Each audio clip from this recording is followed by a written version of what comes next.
کہانی کا عنوان عشق آتش، قسط نمبر 16۔ رات عشاء کی نماز پڑھ کر ملیحہ اپنی ڈائری لیے بالکنی میں آ گئی۔ جن کی نگاہ جسم کے پار جا سکتی ہو وہ بھی دل سے آگے احساس تک پہنچ کر رک جاتے ہیں، مگر وجدان مصطفیٰ عجیب شخص ہے، روح کی باتیں کرتا ہے، اور باتیں بھی ایسی کہ سنو تو دل چاہے سنتے ہی جاؤ۔ پر میری دعا ہے کہ میں وجدان مصطفیٰ سے دوبارہ کبھی نہ ملوں۔ مجھے ڈر ہے کہ یہ مجھ سے وہ سب کروا لے گا جو میں کبھی کرنا نہیں چاہتی، جسے کرنے کی مجھ میں ہمت بھی نہیں ہے۔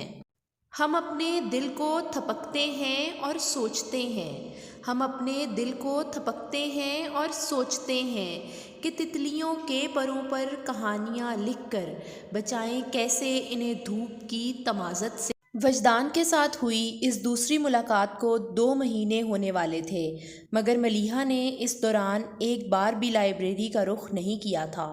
اسے یقین تھا کہ وہ ابھی بھی اسی درخت کے نیچے کھڑا ہوگا جہاں اس روز وہ اسے چھوڑ آئی تھی۔ وہ لاکھ انکار کرتی مگر یہ سچ تھا کہ وہ اسے ڈسٹرب کر گیا تھا۔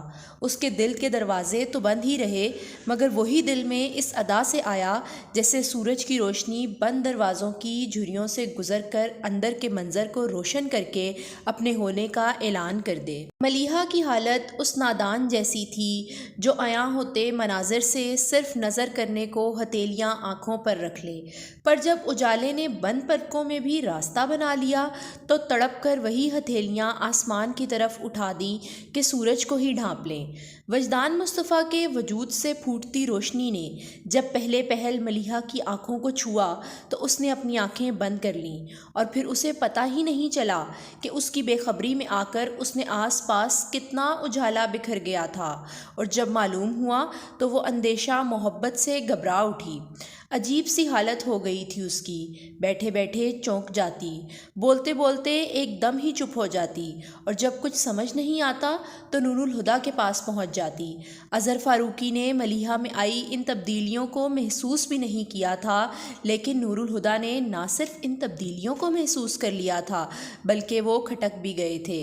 ملیحہ کا بے اختیار اپنی طرف آنا انہیں چونکا گیا تھا۔ انہیں اسٹڈی میں بیٹھے کام کرتے ہوئے بہت رات ہو گئی تھی۔ انہوں نے وال کلاک کو دیکھا جو 12 بجا رہا تھا، پھر باقی کام کل نپٹانے کا سوچ کر وہ پیپرز سمیٹنے لگے۔ تبھی ملیحہ آ گئی چائے کے 2 کپ ٹرے میں لیے۔ اس نے ٹرے ٹیبل پر رکھی، خود بھی ایک چیئر پر بیٹھ گئی۔ تم تو جلدی سو جاتی ہو، آج ابھی تک کیسے جاگ رہی ہو؟ اور چائے بھی 2 کپ بنائی ہے، کیا ساری قسمیں آج ہی توڑ دو گی؟ نیند نہیں آ رہی ہادی بھائی، اس نے جیسے شکایت کی، مگر مجھے تو بہت نیند آ رہی ہے اور میں بس ابھی سونے ہی جا رہا تھا۔ وہ اسے چھیڑنے کو بولے اور وہ چھڑ بھی گئی۔ آپ کوئی سونے نہیں جا رہے ہیں بلکہ میرے ساتھ چائے پئیں گے اور باتیں کریں گے۔ وہ اسے دیکھ کر بولی، زبردستی ہے؟ ہاں ہے تو، اس نے صاف گوئی سے کہا، مگر صرف آپ کے ساتھ۔ جیسے تمہاری مرضی۔ انہوں نے کپ اٹھا لیا اور گھونٹ بھر کر کہا، افتخار ماموں آئے تھے؟ ہاں، کپ ہونٹوں سے ہٹا کر اس نے کہا، لیکن آپ تو اس وقت گھر پر نہیں تھے۔ سڑک سے اندر آتے ہوئے میں نے ان کی گاڑی گیٹ سے نکلتے دیکھی تھی، انہوں نے کہا تو ملیحہ سر ہلاتے ہوئے بتانے لگی، ان کے ساتھ منیر ماموں بھی تھے، وہ دونوں مجھے لینے آئے تھے۔ کیوں؟ انہوں نے یوں ہی پوچھ لیا۔ میں نے بتایا تھا نا، 25 نومبر کو سمیر اور آفاق بھائی کی شادی ہے، سب رشتہ دار اکٹھے ہو چکے ہیں، کل لاہور سے خالہ بھی آ جائیں تو ماموں نے سوچا مجھے بھی آ کر لے جائیں۔ پھر تم گئی نہیں؟ بابا جان نے منع کر دیا کہ جا کر رہنے کی کیا ضرورت ہے، شادی میں بھجوا دیں گے۔ اس میں بلا ضرورت کا کیا چکر ہے؟ تمہارے سب کزنز آئے ہوئے ہیں، ان کے ساتھ تھوڑا انجوائے کر لیتی۔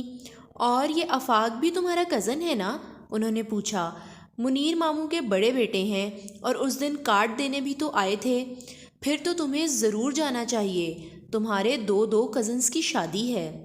مگر بابا جان نے منع کیا ہے، اس نے سر جھکا کر ہلکے سے کہا۔ تم جانا چاہتی ہو؟ وہ جھک کر اس کا چہرہ دیکھ رہے تھے۔ اس نے کوئی جواب ہی نہیں دیا۔ کچھ دیر اس کی جھکی پلکوں کو دیکھ کر انہوں نے اس پر سے نظر ہٹا لی۔ اب وہ دراز میں رول کیے ہوئے چارٹس نکال رہے تھے۔ پھر ایک چارٹ کھول کر انہوں نے ملیحہ کے آگے رکھا۔ یہ دیکھو، یہ گارمنٹس فیکٹری کا نقشہ ہے، ادھر پروڈکشن ہے، یہ سپروائزر کا آفس، اور اس طرف آگے جا کر ورکرز کے کاؤنٹرز ہیں۔ وہ نقشے پر کئی جگہ انگلی سے نشاندہی کرتے جا رہے تھے۔ کیسا لگا؟ اچھا ہے، وہ نقشے کو دیکھتے ہوئے مختصراً بولی۔ نور الہدیٰ نے باقی کے 2 چارٹس بھی کھول کر پہلے سے کھلے چارٹ پر برابر برابر رکھ دیے۔ اور یہ دونوں آفس کی بلڈنگ کے نقشے ہیں۔ 2 آفس بنوائیں گے؟ اس کے پوچھنے پر نور الہدیٰ مسکرا دیے۔ نہیں، آفس تو ایک ہی ہوگا، یہ نقشے 2 الگ انجینئرز نے بنائے ہیں، اور یہ دونوں ہی اتنے اچھے ہیں کہ میں کسی ایک کا انتخاب کرتے ہوئے کنفیوز ہو رہا ہوں۔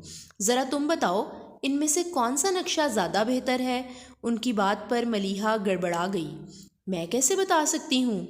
تم پینٹر ہو اور مجھ سے بہتر ان نقشوں کو سمجھ سکتی ہو۔ مگر پینٹنگ اور آرکیٹیکچر میں فرق ہوتا ہے ہادی بھائی۔